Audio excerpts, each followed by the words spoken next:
Hello, this is Abby. Dear Abby, this is gonna be a long one. Oh boy. Dear Abbey, how do you tell the difference between a new exciting crush and a rebound? Does it matter? Dear Abby. Dear Abbey. Dear Abby. Welcome to our little corner of the internet. This is the Dear Abby podcast. I hope you stay and hang out with us. See you in a sec.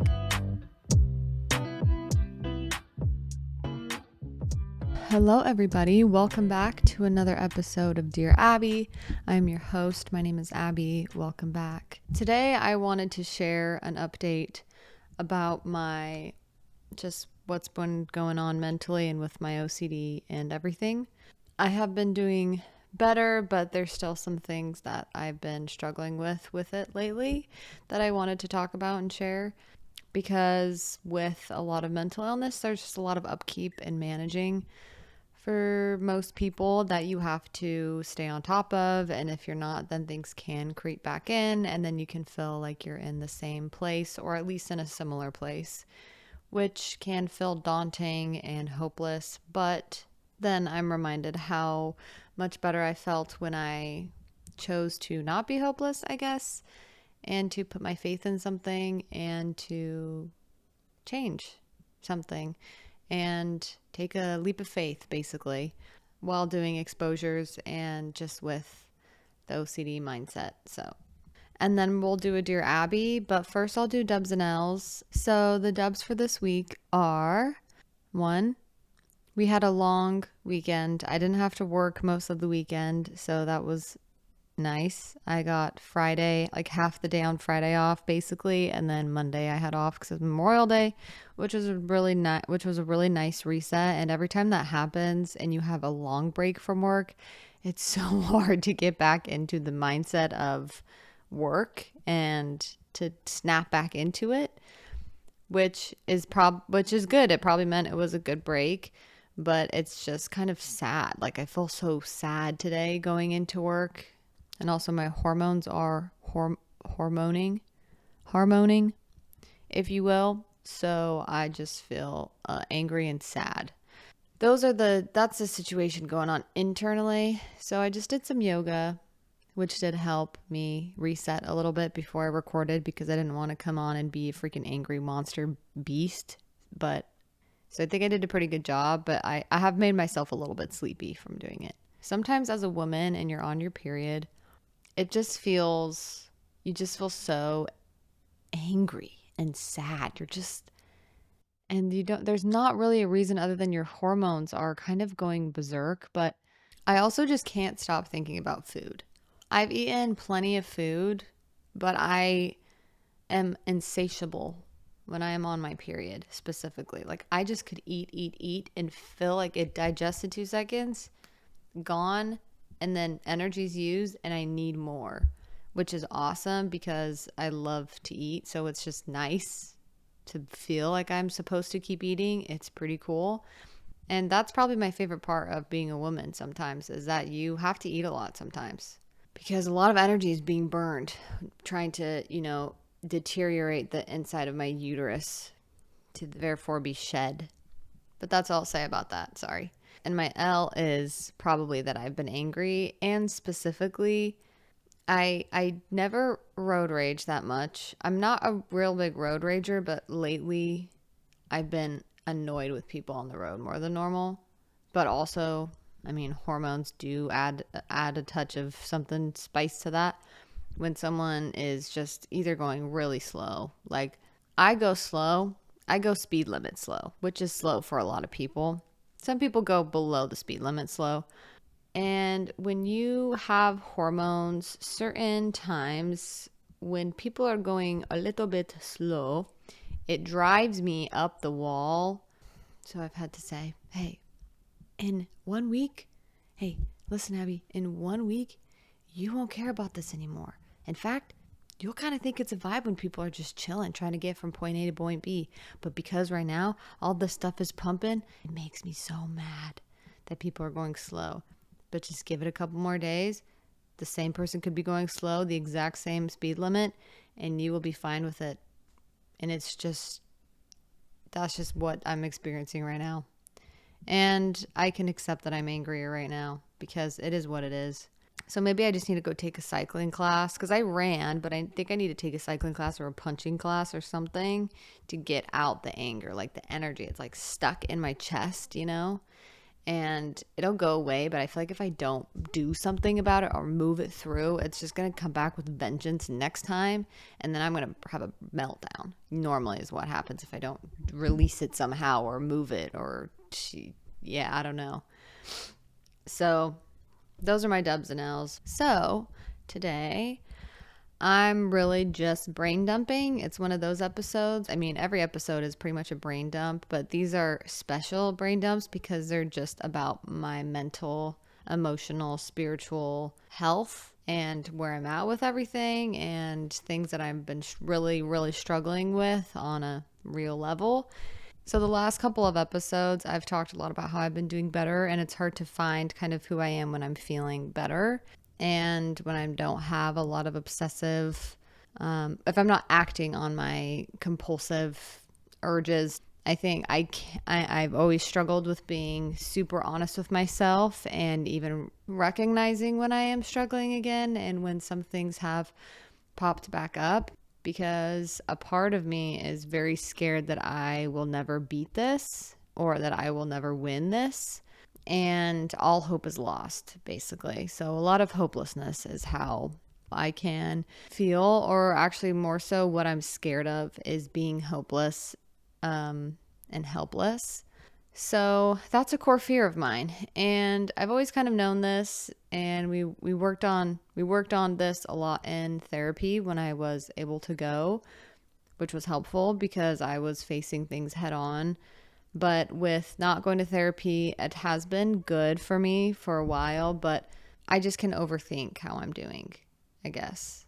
It becomes self-absorbed again.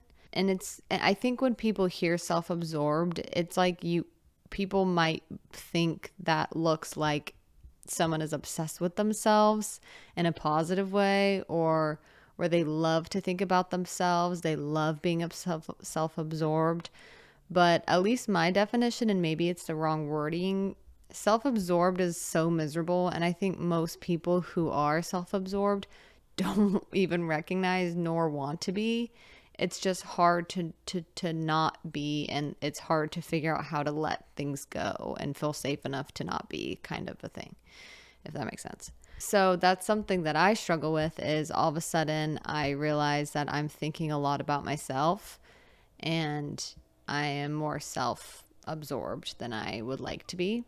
And instead of doing things kindly towards myself and actually really trying to love myself, which sounds cliche, but I think it's just because it was on Instagram a lot and everyone, that was like a big thing, a big movement, which was beautiful at first. And then I think just the way that everyone's brains works is if you hear something over and over and over again, sometimes it makes you want it, but if it goes one too many times and you hear it one too many times, it becomes annoying.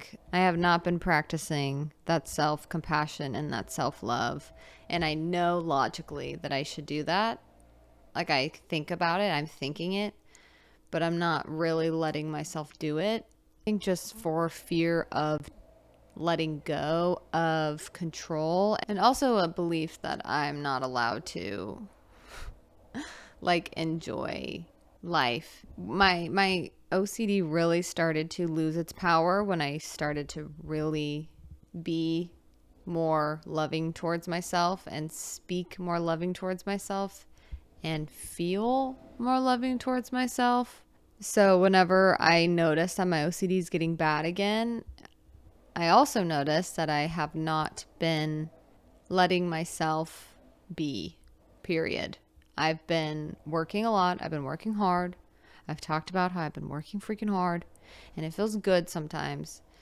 But even this weekend, I felt bad for not working. I felt bad for not grinding because I want to buy a house for our kids, and I have a lot of things that I want to do, and it's hard to do that without a house and land, at least. So I think there's just also normal life imbalances that happen. I need to still take the time to really practice self-compassion and self-love by remembering what really brings me a lot of joy and peace, which is usually prayer, like really sincere, honest prayer, and painting, but not painting to be a great artist, but painting just to paint and to express, to empathize with other people and to listen to other people instead of being in my own head when they're talking. That makes me really happy. And just taking care of my body. Sorry. Actually, I'm not going to say sorry for crying, but came out of nowhere. My body has been... I hate my crying voice, so I'm trying not to cry. I'm beautiful, but I don't like my crying voice on a podcast. It's hard to edit.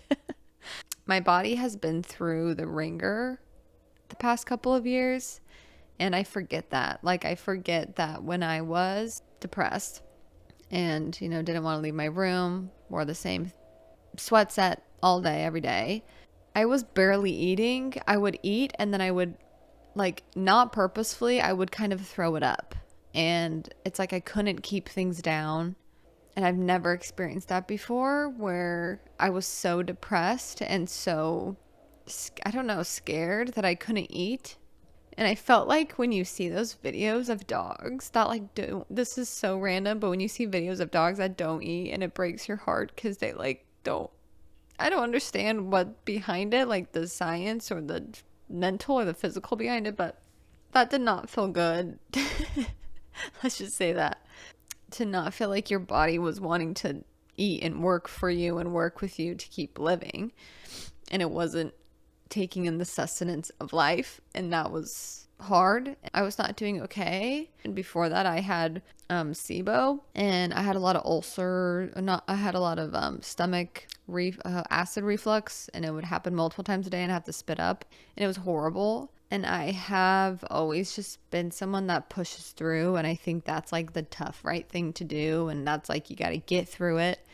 And sometimes, yes, in certain situations, you just are in survival mode and you just kind of got to get through to the next breath of fresh air. But now that my life is more settled, I'm not going through a divorce. I'm not struggling, like, as I'm not in the depths of depression or OCD. I can go outside, I can live, I have a wonderful husband, I have a nice apartment. Things feel settled, but my body is still recovering from just the past couple of years. And I eat pretty good and I exercise. I've always been good at that.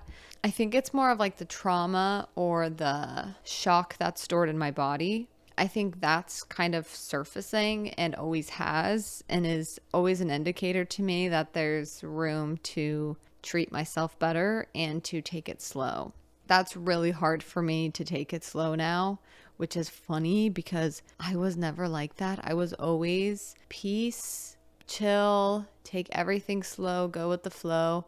And now I'm so opposite of that. And I think it's a little bit of like a response to everything that happened with my ex-husband and with my mental health, that I'm so scared of slowing down, because what if I realize that I'm not doing good again? And a part of me must not believe that I'm going to be okay. So I need to find that part of me and tell her she's going to be okay. So that's kind of where I'm at physically, emotionally, is this space of trying to focus on how I'm feeling in my body and feeling if there's muscles or tension and releasing the tension in my body, as well as my SIBO is back. I can feel it every morning. It hurts. I used to, again, just push it off. I have a pretty high pain tolerance, I think, so I can just push through things. But last time it kind of led to this whole thing. And I've been procrastinating setting up an appointment because medical stuff is just hard and makes me anxious. And it kind of sets me into I have to use a lot of my tools for OCD and anxiety to get me through this. But I think I'm just remembering that facing the hard thing, just going and doing it and feeling whatever I need to feel, if it's anxious or scared or happy or whatever or nothing. That's just how I'm going to show up. How I'm going to show up is exactly how I'm going to show up, okay? Basically, and I'll do it scared and I'll do it anxious. I can definitely feel the effects that all of the stress and mental illness had on my body, because even though I'm eating pretty good, like I do 80-20, I try not to eat a lot of processed. We eat a lot of whole foods. I think I'm just eating too much dairy, probably. Classic. And I try not to eat gluten because that's not good for my stomach. It doesn't feel good on it. But I think there's other things that I'm wanting to get curious about within my body and why it keeps popping up and why it's so painful. And it might not be that deep, but I think it's still something that if I focus on it could help possibly some symptoms of my OCD even, which I heard actually when I posted on my Instagram story a while ago about SIBO and just trying to hear what other people's experiences have been. And also SIBO stands for small intestinal bacteria overgrowth. So from what I understand, at a very poor level of understanding of anything medical, it just means bad bacteria has a lot. Good bacteria, don't want the bad bacteria. We want the good, but we have too much of the bad. Not good. I think it has a hard time pulling nutrients because I'm super sleepy, super tired. I'm like fatigued really easily or something. I don't know. And I also start gaining weight as well because I don't know if it's just my body can't like use as much stuff or something, but I start to have a hard time burning fat. And also just like I start to retain fat or inflammation. I start to get inflamed. I'm trying to love my body even when it's healing. And it's a bit of a complicated relationship right now, but I refuse to let it be bad. So I need to take care of myself better. So that's mostly my update. As far as the actual mental realm goes with my OCD, I have a lot of intrusive thoughts still. I have shocking, and they still show up a lot during the day, not as much as they used to, and they don't affect me as much to where I'm not on this, I don't go in this huge spiral and I'm not just thinking about, am I a bad person all day? But there's definitely still uncomfortable things that pop up, questions about myself that I have a really hard time ignoring, but I do a decent job, but there's definitely room to grow. I've had a lot of harm OCD come back, which is not my favorite, and that sucks and is not fun. So I think I have to watch like a documentary for an exposure, like a scary one, and I really don't want to because I'm already thinking about it and it's making me get triggered, and it's bringing up all of these like yucky feelings that make me feel like I'm bad or I'm contaminated in some way. Or that I'm going to become bad. So that's not fun. And that still happens to me quite often. So I think there's still a lot of avoidance that I'm doing. But I also like wouldn't want to watch scary documentaries anyways. I used to, but like I don't want to anymore. But it's also just because like that's just bad energy. But maybe. But I think it's also tied with OCD, like my refusal to even see it, like a glimpse of it. I'm like, I don't even talk to me about it, you know? So I think there's some exposure work that I can do, and that's my update for you guys. I hope any of that made sense. And we can move on and do a Dear Abby. But thank you guys for listening and letting me brain dump on you and process my own feelings out loud, real time. It's also, I think a lot of us go through some really hard things, and then because other people have already moved on from something, or maybe other people are encouraging us to look within, but we just don't want to for whatever reason. I think it's just hard to validate ourselves, and it's hard to validate our own experiences as being hard because we don't want to be a baby or a wimp or complaining.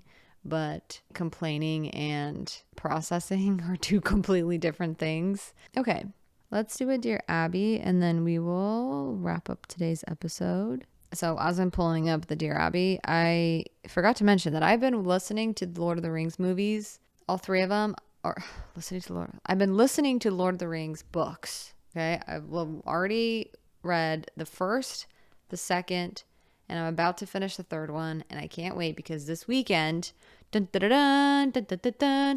watching the third, Lord of the Rings extended version, which I haven't seen in a long time. We've already seen the other two, so I've read the other two, watched both of the movies, extended versions, and now we're watching the third one, Return of the King.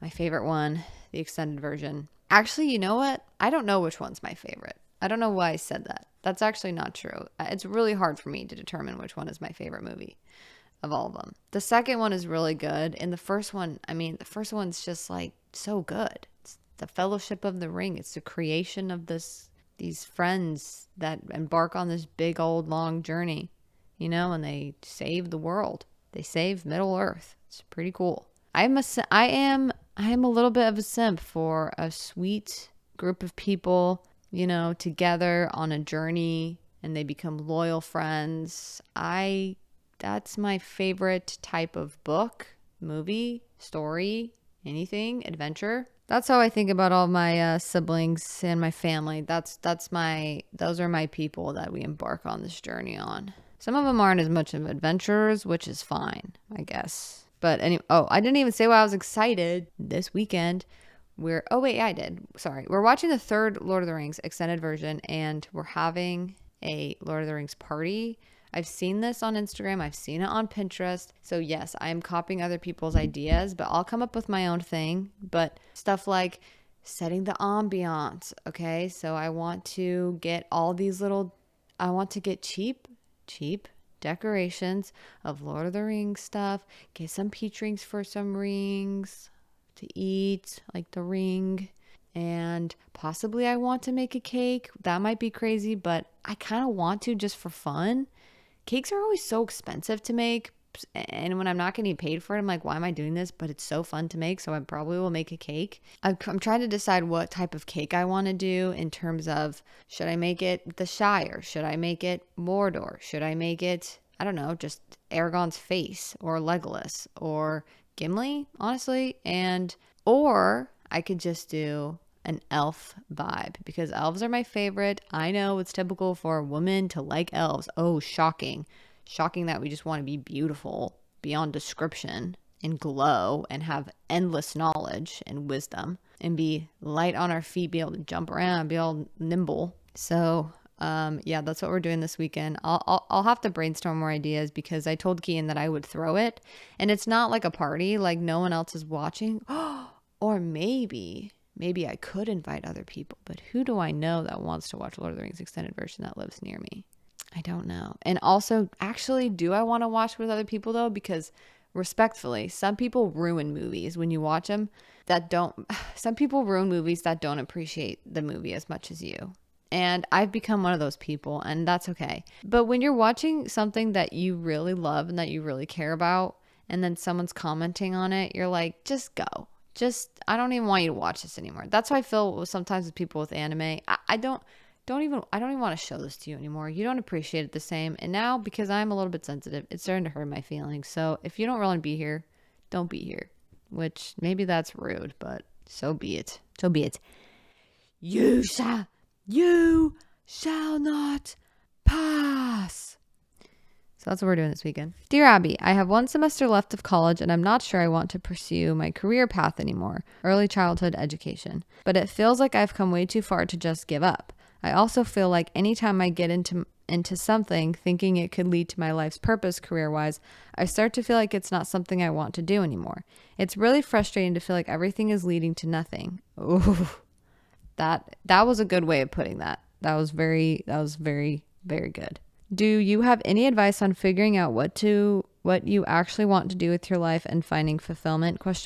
That was a good way of putting that. Why does it feel like everything's leading to nothing? That's like that's a beautiful way of putting that. So I'm going to share what works for me, and then I'm going to share what I've heard from other people who are more knowledgeable and who I've heard talk about this, that are older than me and probably on a different podcast. I don't know a podcast again, but I've heard like psychologists or professors or some people type of, some scholarly people talk about this, and also some not scholarly, just wise older people that have a good fulfilling life. My advice is, don't listen to people's advice that you wouldn't want your life to look like theirs. If someone has a super successful career and they seem like okay, like they seem happy, they're really successful, but they don't have kind of anything outside of their career, like a family, friends, there's nothing meaningful outside of it. I personally would not listen to somebody like that, just because that's not my life's goal, is to have my career be everything.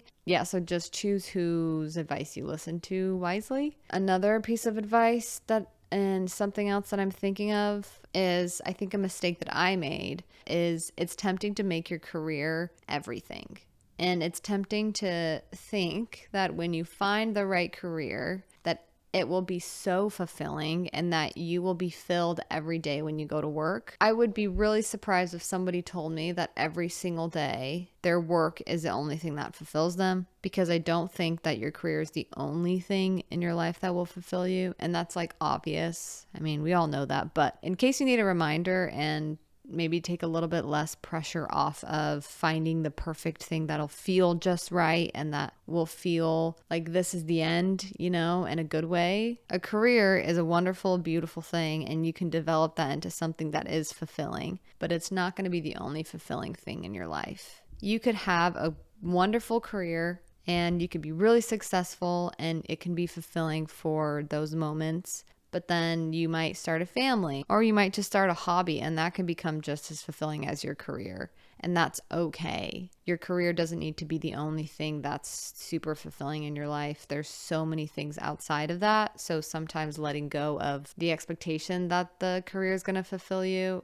helps you have more clarity. Because if you take the career out of the picture, like let's say, for example, that you don't have to worry about money. Like you don't have to worry about work and money. And I know it's not helpful to do that in reality, but let's just like hypothetically think about it. Okay. What do you want your life to look like? What would be fulfilling to you? What would you want every day to look like? Or what would you want the main things in your day to look like? And then I think starting from that point, you can now fit your career into that a little bit more, if that makes sense. Anyways, that can just help you understand where else you will find that fulfillment. So not all the pressure is on your career. Like that's the only thing that matters in your life, because it's not.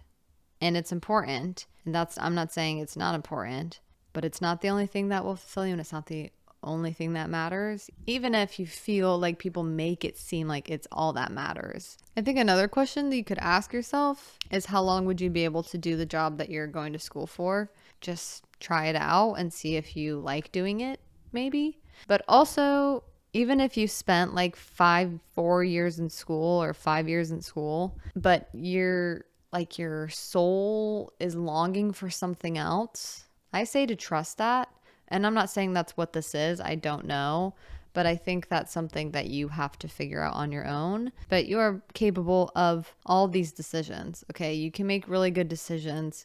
You don't have to figure it all out right now either. Maybe it feels like things are leading to nothing because what feels like the end, or it feels like the fulfillment part is having it all figured out to where this is exactly what I'm supposed to do. I know exactly what I'm doing, all of that clarity, which is nice when it happens every once in a while, once in a blue moon for me personally. But it's also okay and helpful to just surrender and understand that you're not going to have it all figured out immediately. And it might take like 10 years to figure out what you really want to do and what something might feel aligned. It doesn't mean that you were incapable. It's just life is a series of 1,000 decisions.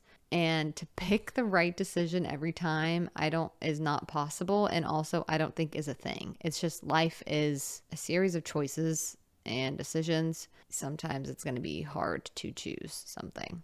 But you're definitely not the only one. It's good to think about and to make thoughtful decisions with this kind of a thing. And at the same time, when you have downtime or when you feel overwhelmed, it's also good and helpful to let yourself just relax and to let yourself and give yourself, that permission, or let yourself be confused a little bit. That's kind of how you get through to a decision, is through the confusion anyways. So I wouldn't, beat yourself up about it or feel like you're losing time or that you can't enjoy your time now while you're confused and don't have everything figured out, because you can still enjoy life. So that's my 2 cents. And those are things that I've heard from other people who are smarter than me. talk about this stuff. This is something that I struggle with. I love doing a bunch of different stuff. I love different hobbies. I love a million different things, and I want to try everything and do everything, but that's not the smartest decision financially, or even for my clarity and my overall well-being, because then I'm super spread thin and I don't feel like I'm successful at anything. And when you are successful, or when you get better at something and you see progress, it's good for you. It's good for your confidence and your growth. So I'm cutting back on a lot of just the random hobbies that I have that don't need to be a hobby right now, that maybe someday can be. But I think when we narrow our focus, it does help us feel more accomplished. So it's okay if you want to narrow in on something, you can just let yourself enjoy that as well. If that's what you feel like you've always wanted to do and you just want to try it out, it's okay to just narrow in on it, try it out, see if you could be happy like this and see if you would really enjoy this. Like I said, sometimes you just got to be confused to get clarity. It's like a pathway to clarity is confusion. So the more you act like you know everything, the further you are from the truth, because the truth is you don't know everything and you also are confused. And so I just think the more truthful you can be, the better. Anywho, that's it for today's episode, you guys. Thank you so much for listening to this week's episode of Dear Abby. We love when you guys listen to us. I hope you guys have a wonderful, wonderful weekend. It's not a long weekend, but it'll do. Take yourself out to eat. What am I saying? Take yourself out, have fun, do whatever. Practice some self-love, for I will be practicing some self-love. As cliche as it sounds, I will be practicing more self-compassion. So if you feel like you can throw that into your weekend, something you want to do, then do it. Just try it out. If you want to support the podcast, you can leave a rating and review on Apple and Spotify podcasts, as well as you can subscribe or comment on YouTube if you enjoyed this episode. And if you want to see more episodes or have a specific idea for one, you can always DM me on Instagram. I now have a Dear Abby podcast account that I just created, so you don't have to message me at Dear Abby __. That's my personal one. Now the podcast one is Dear Abby Podcast. So if you don't already follow, then go hit that follow button, and then I can post more just fun, random podcast stuff on there. Okay. Love you. Bye.